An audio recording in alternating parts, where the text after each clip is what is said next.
genau hin, wenn sich der Untergrund vereint. Das ist meine letzte Warnung, ich sage es nochmal, ich geb dir einen Rat, komm mir nicht zu nah.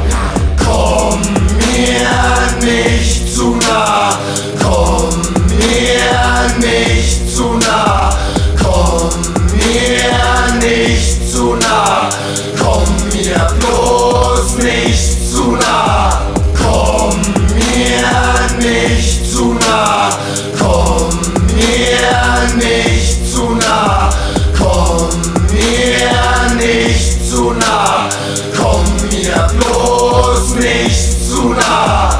Kommst du mir zu nah, komm ich nicht mehr klar, komm mal klar, Ballermann parat. Was Mama, Weed-Checker, Street-Rapper, G-Messer, G-Stecher, viel besser, Mutterficker, Mami wird dort hart gebumst.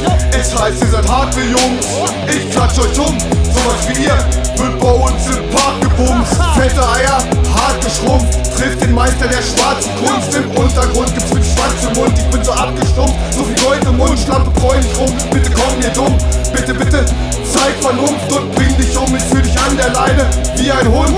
Warum hängt ihr hier rum? Bleib mir von der Pelle. Was machst du hier? So Welle. Bunkerschelle schickt dich zu Boden auf der Stelle. Anders gesagt, komm mir nicht zu nah, weil ich es nicht mag, wenn Leute mich anfassen. Kann mich nicht anpassen.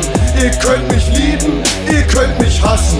Ihr könnt uns doch verlassen, wenn sie mich antasten. Finden sie meine Waffen, deshalb bitte nicht anfassen. Rapper gehen anschaffen und glauben, sie könnten meine Schuhe passen. Wenn sie mich in Ruhe lassen, gibt es für die Lappen an die Backen.